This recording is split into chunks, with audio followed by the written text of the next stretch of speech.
ഉമ്മയും വാപ്പയും കിടക്കുന്ന റൂമിന്റെ അകത്ത് 7 വയസ്സിന് താഴെ പ്രായമുള്ള പ്രായപൂർത്തിയാകാത്ത മക്കൾ, ആ പ്രായപൂർത്തിയാകാത്ത മക്കള് മാതാപിതാക്കളുടെ റൂമിന്റെ അകത്ത് കയറണമെങ്കിൽ വാതിലി തട്ടിയിട്ട് ചോദിക്കണം, ഉമ്മച്ചി ഞാൻ കയറി വരട്ടെ? കയറി വരാൻ പറഞ്ഞാൽ കയറണം, ഇല്ലെങ്കിൽ കയറാൻ പാടില്ല എന്ന് അള്ളാഹുവിന്റെ വിശുദ്ധ ഖുർആൻ. അള്ളാഹു ഈമാൻ നൽകുമാറാകട്ടെ. അല്ല പറഞ്ഞു കയറരുത്. ഏതാ 3 സമയം? 1 വെളുപ്പാങ്കാലം സുബഹിക്ക് മുമ്പുള്ള സമയം, 2 ഉച്ചഭക്ഷണം കഴിച്ചിട്ട് കിടക്കുന്ന സമയം, 3 രാത്രിയിൽ. ഈ 3 സമയങ്ങളിൽ അനുവാദമില്ലാതെ മക്കൾ റൂമിൽ കയറരുത്. ഉദാഹരണം ഞാൻ പറഞ്ഞു തരാം. രാത്രി കിടക്കുമ്പോൾ ഒരു മുണ്ടുടുത്തിയിട്ട് കിടക്കൂലേ? രാത്രി കിടക്കുമ്പോൾ നമ്മളൊക്കെ ഒരു മുണ്ടുടുത്തിയിട്ട് കിടക്കും. രാവിലെ വെളുപ്പാങ്കാലത്ത് ഉറക്കത്തിൽ നിന്ന് എഴുന്നേക്കുമ്പോൾ ആദ്യം തിരയണത് ഈ മുണ്ട. ഈ മുണ്ട എവിടെ? അല്ല കട്ടിലിനടി കിടക്കുന്നു. സുബ്ഹാനല്ലാഹ്. നിന്റെ 7 വയസ്സുള്ള മകള് വെളുപ്പാങ്കാലത്ത് ഒരു 5 മണിക്ക് നിന്റെ റൂമിനകത്തെങ്ങാണോ ഓടി കയറി വന്ന കോവളമല്ല, ഗോവ ബീച്ച് ഓർമ്മ വരും. സായിപ്പ് കിടക്കണവരടക്ക വാപ്പ. നിങ്ങളുടെ കാര്യം ഞാൻ പറയണില്ല. നിങ്ങൾ ചിന്തിക്കേണ്ടത്, ഉമ്മയുടെ ഔറത്താണെങ്കിലും വാപ്പയുടെ ഔറത്താണെങ്കിലും മക്കള് കാണണ്ട. 45 വയസ്സുള്ള നിനക്ക് കണ്ട എന്തെങ്കിലും തോന്നും ഉമ്മയുടെ ഔറത്ത്? പിന്നല്ലേ 7 വയസ്സുകാരൻ. അപ്പൊ സ്വന്തം ഉമ്മയുടേതാണെങ്കിലും വാപ്പയുടേതാണെങ്കിലും മക്കള് കാണണ്ട. ഇത് അള്ള പറഞ്ഞതാ. അപ്പൊ പിന്നെ കൂടപ്പുറപ്പിന് കാണാവോ? അതുകൊണ്ട് ചിന്തിക്ക്. അള്ളാഹു നമുക്ക് ഈമാൻ നൽകുമാറാകട്ടെ. ഇങ്ങനെ വെറുതെ നടന്നാ പോരാ. നിക്കർ ഇട്ടുകൊണ്ട് നടക്കുന്ന മകന്റെ പെടലിക്കൊന്ന് കൊടുത്തിട്ട് പറയണം, ഹയവാനെ, ഇനി മേല ഇവിടെ കെട്ടിക്കാൻ പ്രായപൂർത്തിയായ പെൺകുട്ടികളുണ്ട്, മേല ഇങ്ങനെ നടക്കരുത് എന്ന് പറയണം. അതാ വാപ്പ. നിന്റെ പൊന്നുമോള് രാത്രി ഇശായ്ക്ക് ഭക്ഷണം കഴിക്കാൻ വന്നിരിക്കുമ്പോ ബെഡ്റൂമിന്റെ അകത്ത് രാത്രി കിടക്കുമ്പോ ഇടർക്കേണ്ട നൈറ്റ് ഡ്രസ് ഇട്ടുകൊണ്ട് വന്നിരിക്കുമ്പോ നീ ഒരു തള്ളയല്ലേ? നിനക്ക് ഈമാനില്ലേ? നിന്റെ ശരീരത്തിൽ അള്ളാന്റെ ദീനിന്റെ മുസ്ലിമിന്റെ രക്തമല്ലേ ഒലിക്കണേ? അവളുടെ കൊടുക്കേണ്ട ഒരെണ്ണം ഇനി മേലാൽ ഇത് വെളിയിൽ ധരിക്കരുത് എന്ന് പറഞ്ഞു കൊടുത്തില്ലെങ്കിൽ നീ എത്രയൊക്കെ നന്മ ചെയ്താലും അള്ളാഹ് നിന്നെ ഒന്നും വെറുതെ വിടത്തില്ല. അള്ളാഹു കാത്തിരക്ഷിക്കുമാറാകട്ടെ. അള്ളാഹു കാത്തിരക്ഷിക്കുമാറാകട്ടെ. എന്നോട് ദേഷ്യം തോന്നരുത്. ദീനിന്റെ വിഷയം പറയുമ്പോൾ ഞാൻ ഉറപ്പിച്ചു പറയും, അള്ളാഹു നമ്മളെ നന്നാക്കുമാറാകട്ടെ. അതുകൊണ്ട് ഞാൻ പറയുന്നത്, നമ്മളെ ഏൽപ്പിച്ചിരിക്കുന്ന ഉത്തരവാദിത്തങ്ങൾ, 5 നേരത്തെ നിസ്കാരം നിർബന്ധവാപ്പാ. 5 നേരത്തെ നിസ്കാരം പ്രായപൂർത്തിയും ബുദ്ധിയുമുള്ള എല്ലാ മുസ്ലിം ആണിനും പെണ്ണിനും 5 വഖത്ത് നിസ്കാരം നിർബന്ധമാ. നിനക്കു മാത്രമല്ല, നീ പള്ളി വന്ന് സുബഹി നിസ്കരിക്കാൻ വരുമ്പോ നിന്റെ മകനെ നിർബന്ധമായി നീ വിളിച്ചു പള്ളിയിലേക്ക് കൊണ്ടുവരണം. നിന്റെ ഭാര്യയെ വിളിച്ചിട്ട് നിസ്കരിക്കാൻ പറയണം.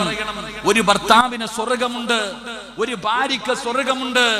ആദരവായ പ്രവാചകൻ നബി മുഹമ്മദ് മുസ്തഫ സല്ലല്ലാഹു അലൈഹി വസല്ലമ തങ്ങൾ പറയുകയാ, അല്ലാഹുവിന്റെ പ്രവാചകൻ അവിടെന്ന് പറയുകയാണ്, ഒരു പെണ്ണിന് സ്വർഗമുണ്ട്, ഒരു ഭർത്താവിന് സ്വർഗമുണ്ട്. ഏതു ഭാര്യക്കും ഭർത്താവിനും എന്നറിയുമോ? നാളെ സുബഹിക്ക് നീ എഴുന്നേൽക്കുകയാണ്, സ്വലാത്തു ഖൈറും മിനൻ നൗം. ഈ പള്ളിയിൽ നിന്ന് സുബഹി ബാങ്ക് വിളിച്ചു, നീ എഴുന്നേറ്റു. അല്ലാഹുവേ, ഭർത്താവിനെ വിളിച്ചു, ഇക്ക എഴുന്നേക്കുന്നില്ല. നീ പോയിട്ട് ഒളുവെടുത്തിട്ട് തിരിച്ചു വന്നു. അപ്പോഴും നിന്റെ പ്രിയപ്പെട്ട ഭർത്താവ് കിടക്കുകയാ. ആ ഒളുവെടുത്ത വെള്ളമുണ്ടല്ലോ, കയ്യിൽ പറ്റിയിരിക്കുന്ന വെള്ളത്തുള്ളികളുണ്ടല്ലോ, നിന്റെ പ്രിയപ്പെട്ട ഭർത്താവിന്റെ മുഖത്തിങ്ങനെ കുടന്നിട്ട്, ഇച്ചാ എഴുന്നേറ്റ് നിസ്കരിക്കിച്ചാ എന്ന് വിളിച്ചുണർത്തുന്ന പെണ്ണേ,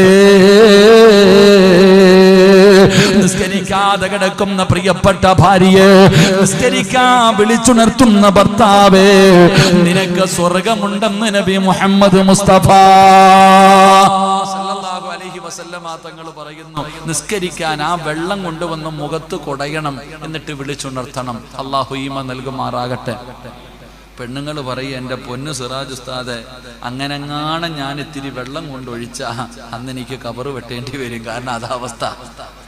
പിന്നെ എങ്ങനെ ഇനാം പേച്ചിക്ക് മരപ്പട്ടി കൂട്ട്? ആരെങ്കിലും എഴുന്നേറ്റാലല്ലേ വെള്ളം ഒഴിക്കാൻ പറ്റൂ.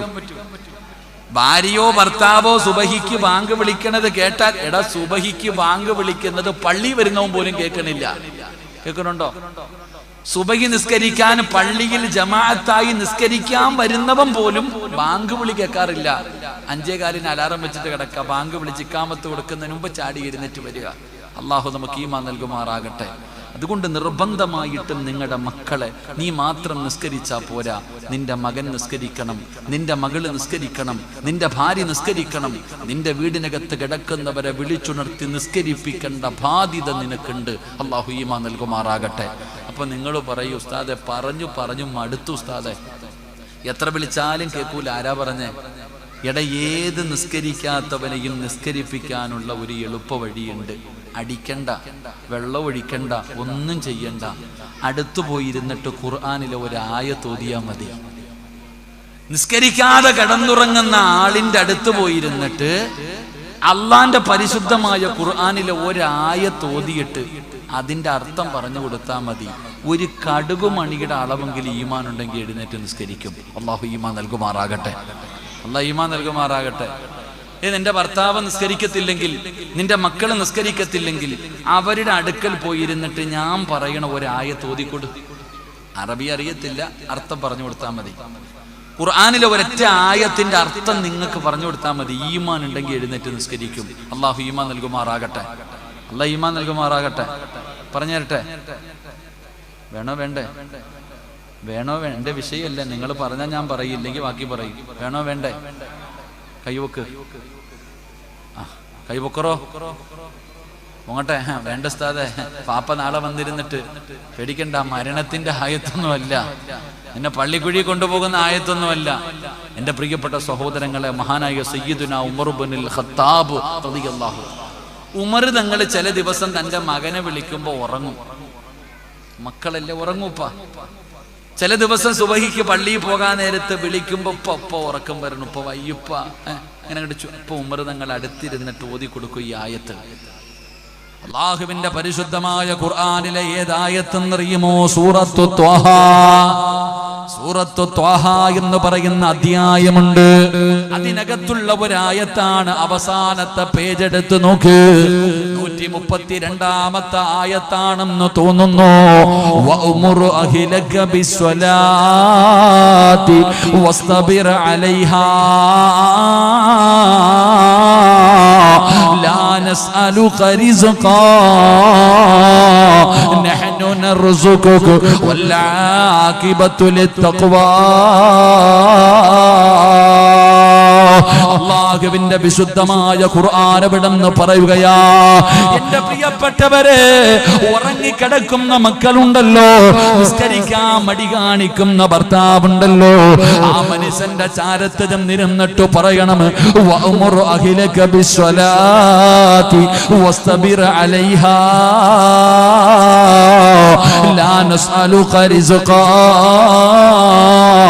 നഹ്നു നർസുകുക. അല്ലാഹ് പറയുകയാ, ഉറങ്ങിക്കിടക്കുന്ന മക്കളുടെ ചാരത്ത് ചെന്നിട്ട് ഉമർ തങ്ങൾ പറഞ്ഞു കൊടുക്കും, മോനെ എഴുന്നേറ്റ് നിസ്കരിക്കടാ, എഴുന്നേറ്റ് നിസ്കരിക്ക്. എഴുന്നേറ്റ് നിസ്കരിച്ചാൽ മരിക്കുന്ന കാലം വരെ കഴിക്കാനുള്ള ഭക്ഷണം അള്ളാഹു തരും. അള്ളാഹു ഈമാൻ നൽകുമാറാകട്ടെ. ഉമർ തങ്ങൾ എന്താ പറയണേ?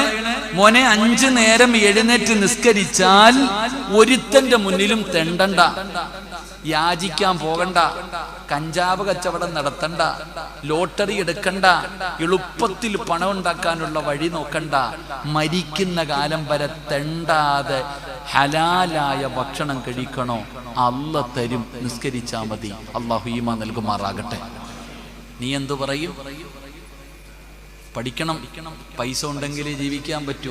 55 വയസ്സുകാരനോടല്ല, 7ാം ക്ലാസ്സിലും 10ാം ക്ലാസ്സിലും പഠിക്കുന്നവനോട് ഉമ്മ പറഞ്ഞു കൊടുക്കുകയാ, ഫുൾ A+ വാങ്ങിച്ച് ഏറ്റവും വലിയ മാർക്ക് വാങ്ങിച്ച് ജയിക്കണം, നല്ല ജോലിയിൽ കയറണം, നല്ല ശമ്പളം കിട്ടണം, നല്ല ശമ്പളം കിട്ടിയാലേ നല്ല ജീവിതം കിട്ടൂ. എടാ, ഈ ദുനിയാവിൽ ജീവിക്കണമെങ്കിൽ പൈസ വേണം, പൈസ ഉണ്ടെങ്കിലേ ജീവിക്കാൻ പറ്റൂ. ഇപ്പൊ മയക്കുമരുന്ന് കച്ചവടമല്ലേ മോന്, കഞ്ചാവ് കച്ചവടമല്ലേ മോന്. എങ്ങനെ നിന്റെ മോനെ നശിപ്പിച്ചത് നിന്റെ ആർത്തിയാ പെങ്ങളെ, നീയാ പഠിപ്പിച്ചത്. പണം ഉണ്ടെങ്കിലേ ജീവിക്കാൻ പറ്റൂ എന്ന് ആ ചെറിയ കുഞ്ഞിന്റെ ഹൃദയത്തിൽ ആ വിഷം വെത്തി കുത്തിവെച്ചു കൊടുത്തത് നീയാ. നിന്റെ മക്കളെ പഴപ്പിച്ചത്. അള്ളാഹു കാക്കുമാറാകട്ടെ. മക്കളോട് പറഞ്ഞു കൊടുക്ക. കഞ്ചാവ് ഒരു ഒരാൾ വന്നിട്ട് പറഞ്ഞു, ഉസ്താദേ മയക്കുമരുന്നിനെ കുറിച്ച് പറയണെന്ന്. എന്തിനാ? അപ്പൊ ഞാൻ തല്ലുകൊള്ളാനാ വെറുതെ. കഞ്ചാവ് കച്ചവടം, മയക്കുമരുന്ന് കച്ചവടം, കൂടിയ ഐറ്റവ കച്ചവടം ചെയ്യുന്ന മോൻ. എന്തേ? എളുപ്പം പൈസ ഉണ്ടാക്കാം. എളുപ്പ പൈസ ഉണ്ടാക്കാനുള്ള വഴി ആരാ പറഞ്ഞു കൊടുത്തത്? നിന്റെ പെണ്ണുമ്പുള്ള. എന്നാ ഉമർ തങ്ങൾ മക്കളോട് പറഞ്ഞു കൊടുത്തു, മക്കളെ 5 നേരം നിസ്കരിക്ക്. അല്ല പറഞ്ഞെന്തറിയോ? ലാ നസ്അലു ഖരിസക, നീയല്ല ഉണ്ടാക്കണേ, നീയല്ല റിസ്ക് ഉണ്ടാക്കുന്നത്, ഞാൻ തരും മരിക്കുന്ന കാലം വരെ ഭക്ഷണം. അള്ളാഹു ഈമാൻ നൽകുമാറാകട്ടെ. ഇത് പറഞ്ഞ ഉടനെ മക്കൾ ചാടി എഴുന്നേക്കൂല. ഇത് പറഞ്ഞ ഉടനെ ചാടി എഴുന്നേക്കൂല. രണ്ടാമത് പറഞ്ഞു കൊടുക്കണം, വൽ ആഖിബത്തു ലിത്തഖ്വ, നല്ല മരണം വേണം. കണ്ണ് തെള്ളി പതയും നൊരയും ഒലിപ്പിച്ച് മുഖമൊക്കെ കറുത്ത് മലമൂത്ര വിസർജനം നടത്തി കാഫിറിനെ പോലെ ചാകണോ, അതോ പുഞ്ചിരിക്കുന്ന മുഖത്തോടെ ചുണ്ടിൽ പുഞ്ചിരിയുമായി പ്രകാശിക്കുന്ന മുഖവുമായി നെറ്റിത്തടം വിയർത്ത് മൂക്കിന്റെ ദ്വാരം വികസിച്ച് വെള്ളിയാഴ്ച ജുമഅയ്ക്ക് വരുന്നവര് മുഴുവനും മയ്യത്ത് നിസ്കരിക്കുന്ന ഒരു നല്ല മരണം നിനക്ക് വേണോ? എഴുന്നേറ്റ് നിസ്കരിക്കുക. ഉമർ തങ്ങൾ പറഞ്ഞു കൊടുത്തു, മോനെ, ഈമാനുള്ള ഒരു മരണം നിനക്ക് വേണോടാ. നിന്റെ മയ്യത്ത് കാണാൻ വരുന്നവര് മുഴുവനും മരിച്ചാൽ ഇവൻ മരിച്ചതുപോലെ മരിക്കണമെന്ന് പറയുന്ന ഒരു മരണം നിനക്ക് വേണോ? നിസ്കരിക്കുക. ഇത് പറഞ്ഞു നോക്ക്, ഏതുറക്കവും മാറും. ഏത് നിസ്കരിക്കാത്തവനും എഴുന്നേറ്റ് നിസ്കരിക്കും. കാരണം മരണത്തിന് അവന് പേടിയാ. അള്ളാഹു ഈമാൻ നൽകുമാറാകട്ടെ. ഇത് പറഞ്ഞു നോക്ക്.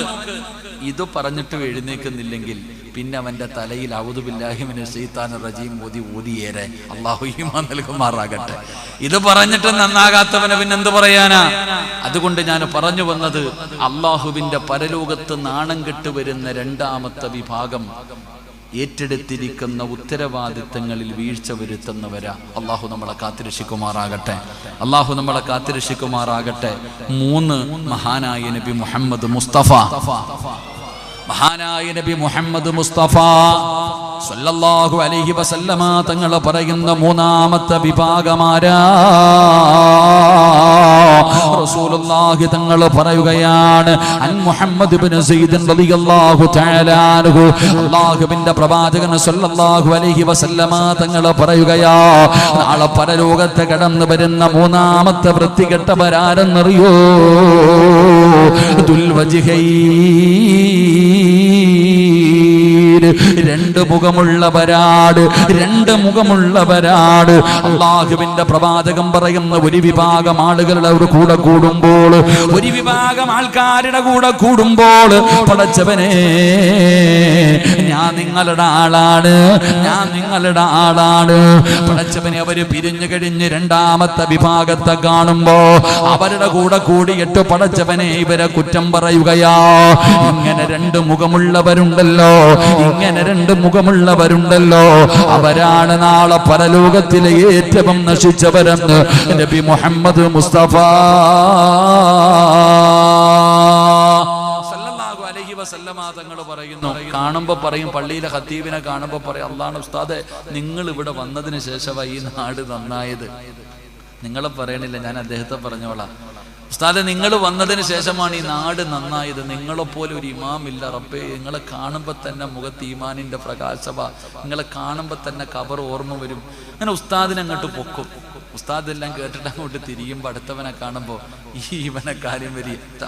അങ്ങോട്ടും ഇങ്ങോട്ട് കാണുമ്പോൾ മുഖത്ത് നോക്കിയിട്ട് നല്ലത് പറയും, അങ്ങോട്ട് മാറിയിട്ട് എതിര് പറയും. പടച്ചവനെ, 2 മുഖം കാണിക്കുക.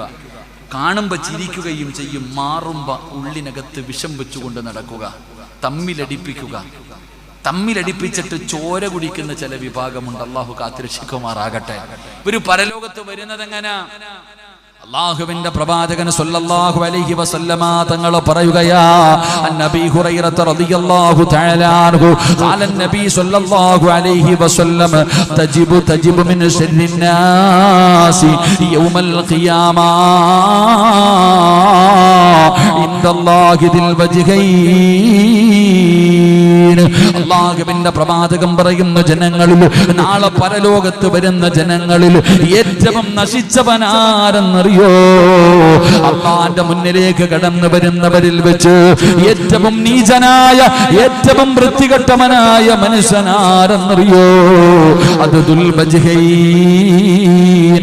രണ്ട് മുഖമുള്ളവനാണെന്ന് നബി മുഹമ്മദ് മുസ്തഫ സല്ലല്ലാഹു അലൈഹി വസല്ലമ തങ്ങൾ പറയുകയാണ്. എന്നിട്ട് അവര് പരലോകത്ത് വരുന്ന രംഗം എങ്ങനെയെന്നറിയോ? ഏഷണി പറയുന്നവര്, പരദൂഷണം പറയുന്നവര്, പരസ്പരം തമ്മിലടിപ്പിക്കുന്നവര്, പച്ചയിറച്ചി തിന്നുന്നവര്, ഫിത്നയുണ്ടാക്കുന്നവര്. അല്ലാഹുവിന്റെ പ്രവാചകൻ പറയുന്നു, അൻ അമ്മാർ റളിയല്ലാഹു തആല അൻഹു ഖാല റസൂലുള്ളാഹി സ്വല്ലല്ലാഹു അലൈഹി വസല്ലം മൻ കാന ലഹു വജ്ഹാനി ഫിദ്ദുനിയാ കാന ലഹു യൗമൽ ഖിയാമത്തി ലിസാനാനി മിനന്നാർ.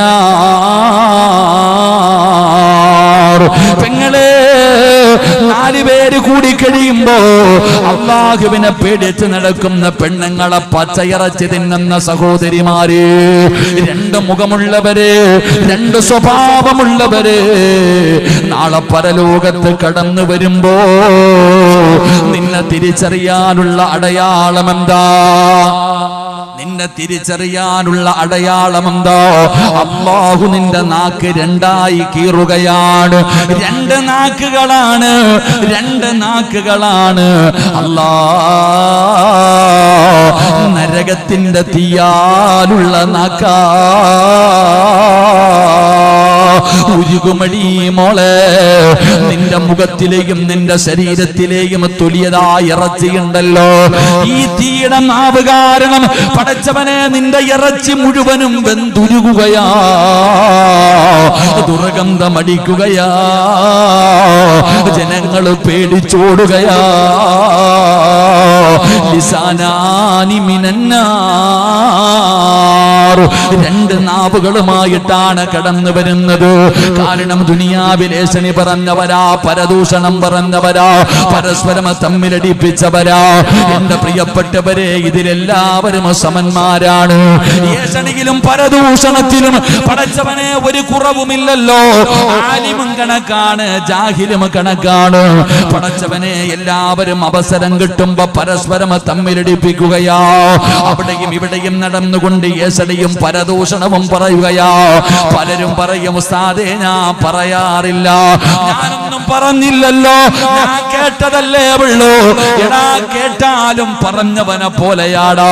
അതുകൊണ്ട് എന്റെ പ്രിയപ്പെട്ടവരോട് പറയുകയാണ്, ആരെയെങ്കിലും കുറിച്ച് നിന്റെ അടുക്കൽ ആരെങ്കിലും വന്ന് എന്തെങ്കിലും പറഞ്ഞാ, ചിലപ്പോൾ തടമ്പുണ്ടാകാ, താടിയുണ്ടാകാ, ഖുർആൻ പഠിച്ചവനാകാ, ഉസ്താദാകാ, പ്രസംഗിക്കുന്നവനാകാ, ഹജ്ജ് ചെയ്തവനാകാ, നിസ്കരിക്കുന്നവനാകാ, കള്ളുകുടിയനാകാ, ആരുമാകട്ടെ, നീ വിശ്വസിക്കല്ലേ, നീ വിശ്വസിക്കല്ലേ. യാ അയ്യുഹല്ലദീന ആമനൂ ഇൻ ജാഅകും ഫാസിഖുൻ. അല്ലാഹുവിന്റെ ഖുർആൻ പറയുന്നു, യാ അയ്യുഹല്ലദീന ആമനൂ ഇൻ ജാഅകും ഫാസിഖുൻ. അല്ലാഹുവിന്റെ പരിശുദ്ധമായ ഖുർആൻ എവിടെന്ന് പറയുകയാ, ഏതെങ്കിലും ഒരു വൃത്തികെട്ടവനുണ്ടല്ലോ, ഒരു പാപിയുണ്ടല്ലോ, ഒരു പാപിയുണ്ടല്ലോ, ആരെയെങ്കിലും കുറിച്ച് നിന്റെ അടുക്കൽ വന്ന് പറഞ്ഞാൽ നീ വിശ്വസിക്കല്ലേ. സത്യം എന്താണെന്നറിയാതെ നീ ആരോടും പറയല്ലേ. അതിന്റെ സത്യാവസ്ഥ അറിയാതെ നീ പറയരുത്. വാട്സപ്പിൽ വരുന്നത് മുഴുവനും ഷെയർ ചെയ്യരുത്. അതിന്റെ സത്യാവസ്ഥ എന്താണെന്ന് നീ പഠിക്കണം.